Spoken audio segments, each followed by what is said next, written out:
Shut up and sit down.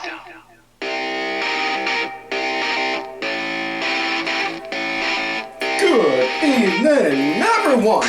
Welcome back once again to Vicious Rants, and of course I am your host, Mr. Main Event himself, the often imitated, never duplicated Superstar Team Vicious, and we're going to go over Raw this week. Was in Charlotte, North Carolina. Now, before we break down what happened in North Kakalaki, what we're going to do, first things first, talk about the big news. It broke last week. Michelle McCool, for those that are in the know, yes, she is The Undertaker's wife.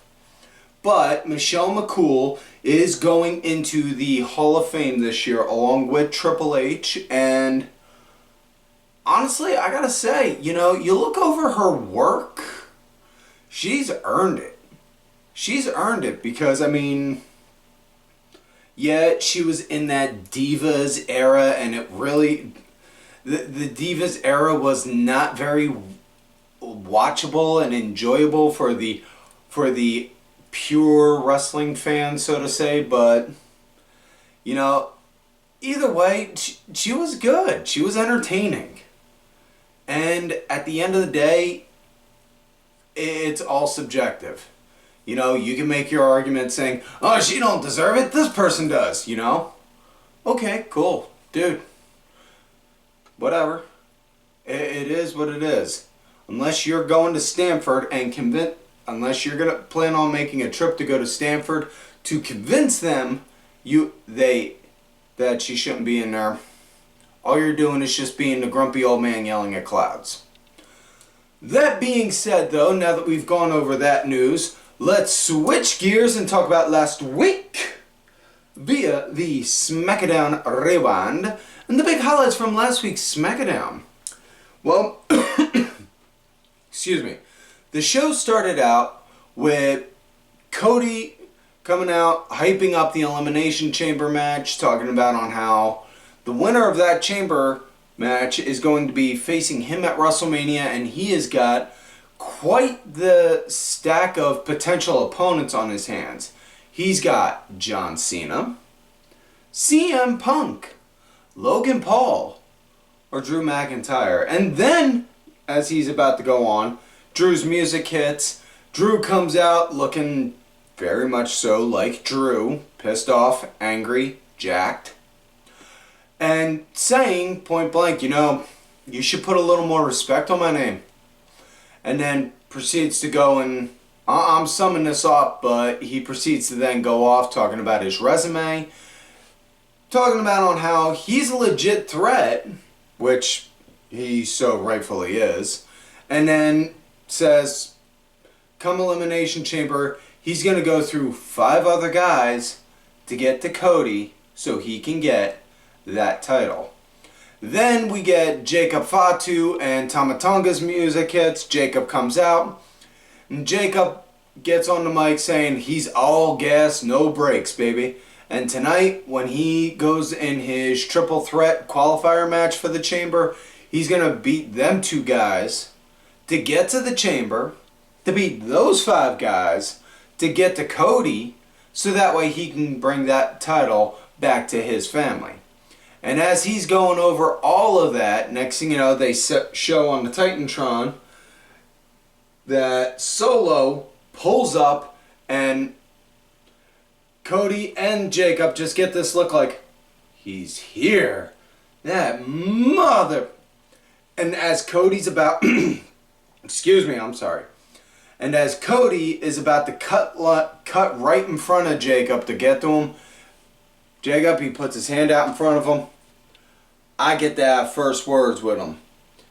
Cody then just stops, backs up. Alright, fine. But I get to have the last. Like, oh, okay, we gonna go and get dirty like that now, is we? So, eventually, Jacob, he does wind up coming across Solo. He asks him what's going on, where's he been, and Solo winds up pretty much saying point blank, listen, after losing Tribal Combat and losing the Ulafala to Roman at Raw, I had to go away. I had to get my head straight. I had to figure out who I am, where I'm going, what my next move is. I had to go and do that. I get that, you know, it's a legit argument, but yeah. Either way, other highlights from the show. It was a women's qualifier match. It was Naomi versus Chelsea Green. Naomi wound up getting the win.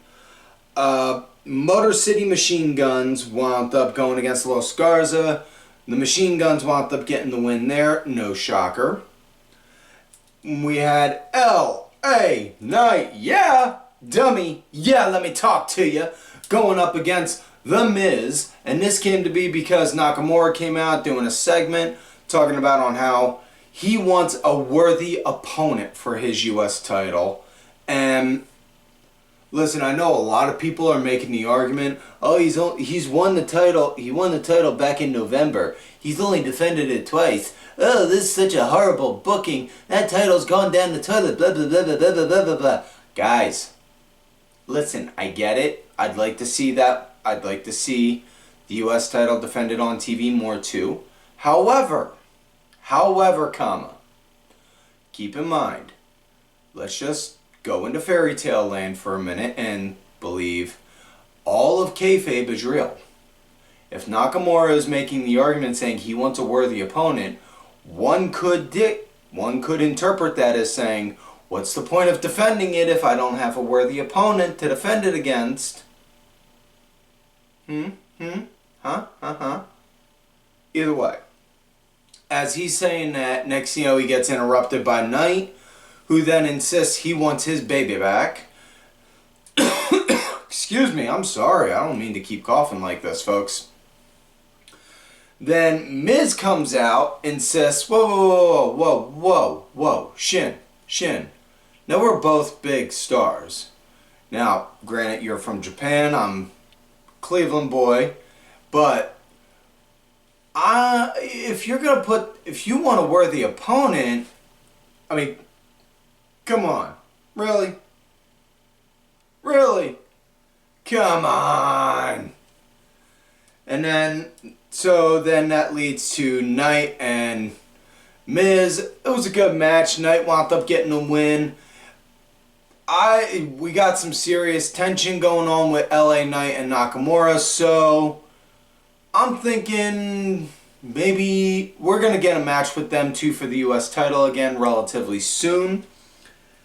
We also had R-Truth going against Carmelo Hayes. This came to be from a backstage segment.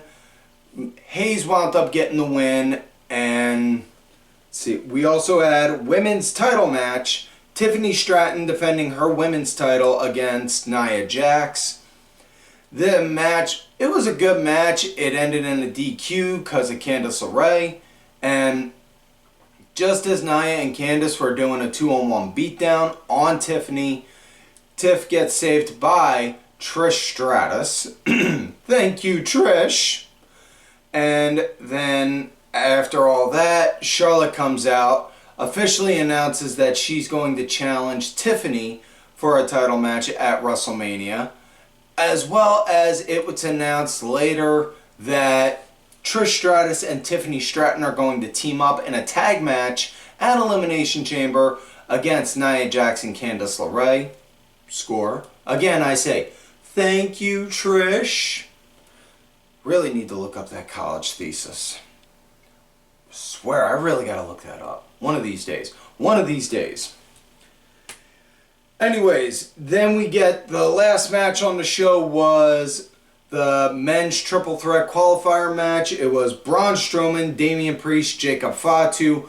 This was meat on meat action. Good God Almighty, this was bad ass with a capital A double crooked letter.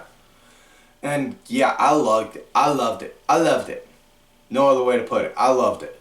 I thought it was a good match. At one point, Solo came out. He looked like he was going to help Jacob. Accidentally winds up hitting Tama Tonga. And then, next thing you know, you just see, he just says, fight. Boom. Spikes Jay up. You got real good tension going on with with the bloodline now, with Solo, Jacob, and all that. It's, I'm liking on where they're steering this. I am. Damian Priest wound up getting the win, so Priest is going to be going into the chamber. So, yeah. That's it for SmackDown. So with that said, folks, let's get into this week's show. Raw in Charlotte, it starts out Ole with Sami Zayn. Sammy comes out, gets a really nice, great pop from the crowd. Dresses the audience, I'm not feeling really good right now. I'm in a lot of pain still, but, me and Kev, our history has been tied together since we first crossed paths. And I don't think anyone in pro wrestling has ever had that. We've started out together in beer halls and little rec centers, to going across in the independents, to both of us being in WWE, to both of us being in NXT and now in WWE. We've been together, our fates have been tied together literally all of our career. And when you have a friendship as long as we have, yeah, you're going to have disagreements, you're going to have arguments, and sometimes you're going to have fights. But they never go that. Then we've had our ups and downs, and Kev has hurt me before, yeah. But he's never hurt me with the intent to end my career. He did this time, though. And Kev, I can't stand for this. So, whatever you got to do, bring yourself to Elimination Chamber. I don't give a damn if I'm cleared or not. I'm coming for you and I'm going to kick your ass. And I'm paraphrasing all that, mind you. And after he says all that, then Scrap Daddy Adam Pearce comes on out. Sammy, we cannot officially sanction this. Kev could take a chair to your face. He could beat you up in the concessions. He could drag you all across the arena. We can't sanction this. We can't. It's not a good example for your health. It's not good for your health or your safety. And then Sammy, Adam, you've known me for 20 years. And you know I'm not going to back down from this. And you know there's nothing saying I can't take a chair to Kevin's face. You know there's nothing saying I won't beat Kevin up in the concession stands. Or I won't drag him all around the arena. And then he gets up in Adam Pearce's face. You are going to give me this match. It's going to happen one way or another.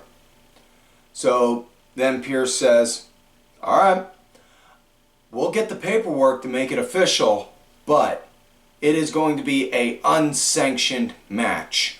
WWE is not going to be held liable in any way, shape, or form from this. So, it's not official, it's unsanctioned.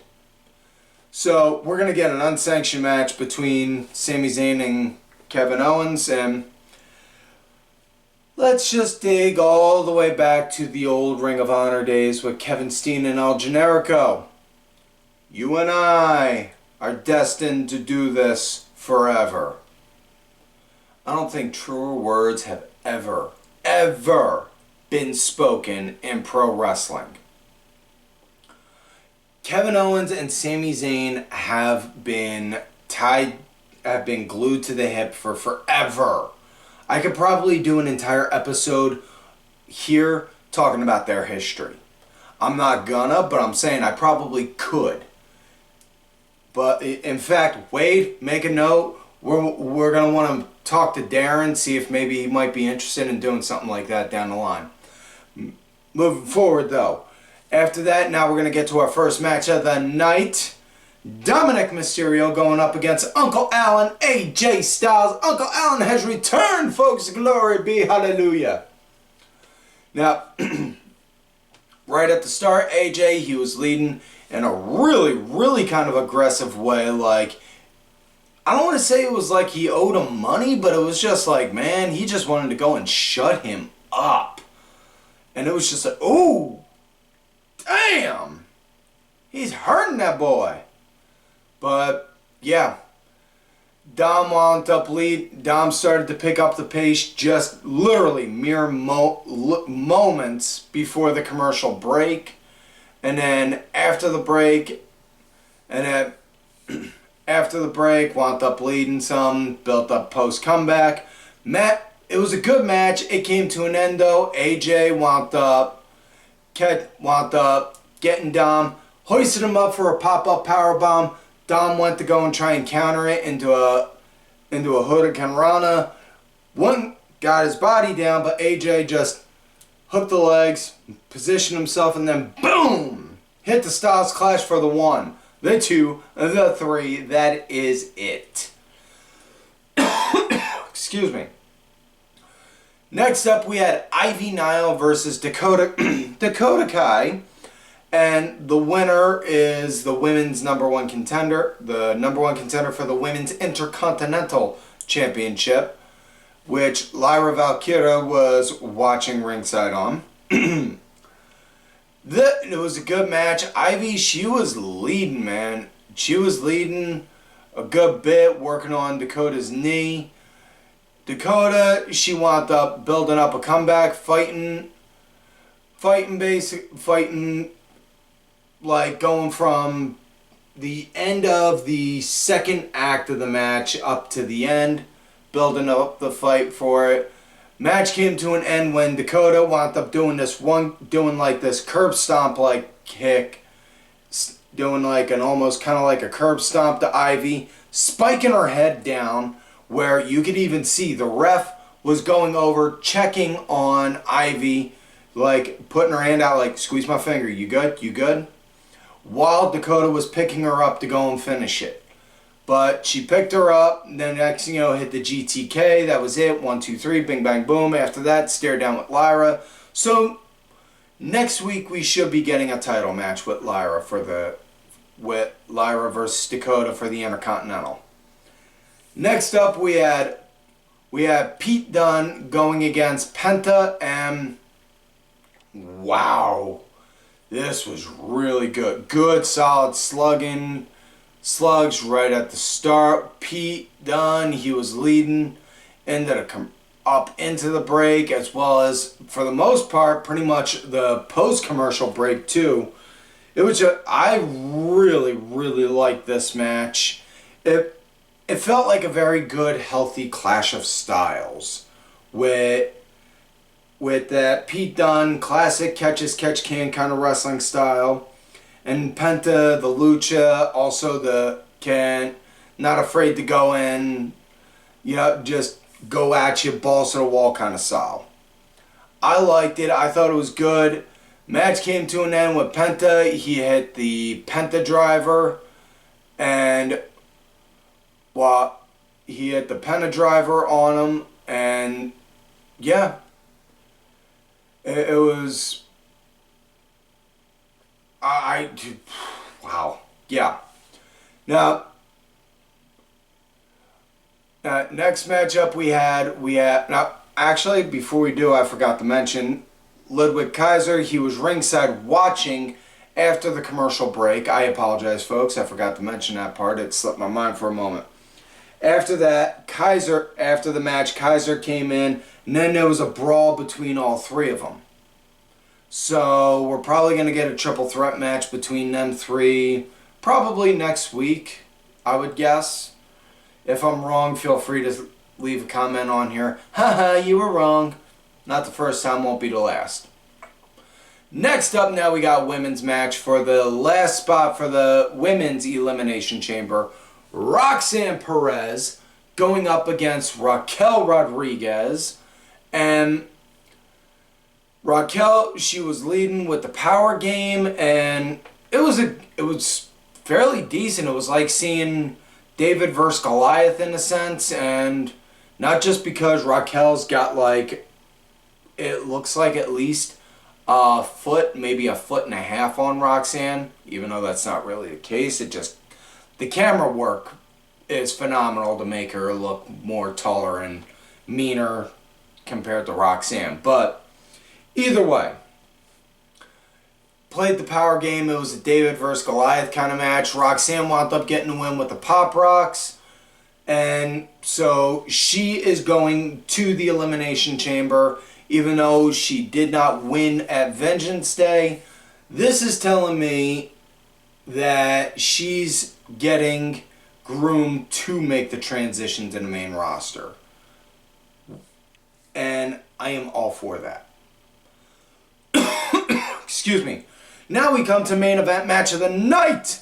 Seth Elizabeth Rollins, because his middle name is not frickin' damn it, going up against Finn Balor. And you know, I address this regularly with Finn, but I don't know why, but it seems like every time, no matter what kind of entrance music Finn gets, it always plays like it's something you could get a low-key lap dance to. Am I wrong? Am I wrong, folks? If I am, please tell me.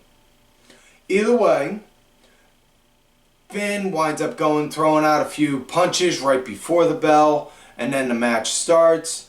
It was really good. I dug the aggressiveness in it. Finn was going and targeting Seth's ribs. Seth was working Finn's knee. These guys were just going at each other like, you know what, I can't stand, I hate you, and just going at each other. Don't want to say it was like they went to war with each other, but man, if they got a call for a war, it would have been. It was a good match. I dug it. Seth wound up getting the win. How that came to be was Finn had a crossface in, and then wound up being able to roll out of it, and then countered it, and then hit the curb stomp for the 1-2-3. So Seth does have the last spot filled for the Elimination Chamber. So Seth is going to the chamber, and what that tells me what Finn is, we're going to get some more dismay in the Judgment Day, and it feels like we're leading closer and closer to the inevitable implosion of the Judgment Day. So with that said, folks, that is it for this week's show. So, like on normal, please do not forget to like the video, subscribe to the channel, go back, watch some of the other episodes when you can. Look for me on the Twitter at TimVicious. Look, if you're listening to this on audio form, leave us a positive review if you feel we've earned it. We are building up the audio platform, so it is new. Please share it with your friends, family, loved ones. Thank you to LFC Lingerie Fighting Championship. There are a little bit of wrestling, a little bit of MMA, and a whole lot of attractive women wearing a little bit of nothing. Thank you. They are a contributor of the show. Make sure to check out whatamaneuver.net for some vicious rants apparel like I'm wearing here. We got t-shirts, tanks, long sleeves, baby tees, toddler tees, women's tees. Perfect gift for somebody you love, somebody you hate, or a shirt to give you goodwill to hold on to your stuff. Don't forget to follow these cats here on the Twitter, DSP_IV, main event _net, the main event wrestling network account, Sergeant Killer Pants 3 Count Thursday, D Dryer 1986. And folks, like I always tell you, you love me great, you hate me. Shut up and sit down. Fuck this.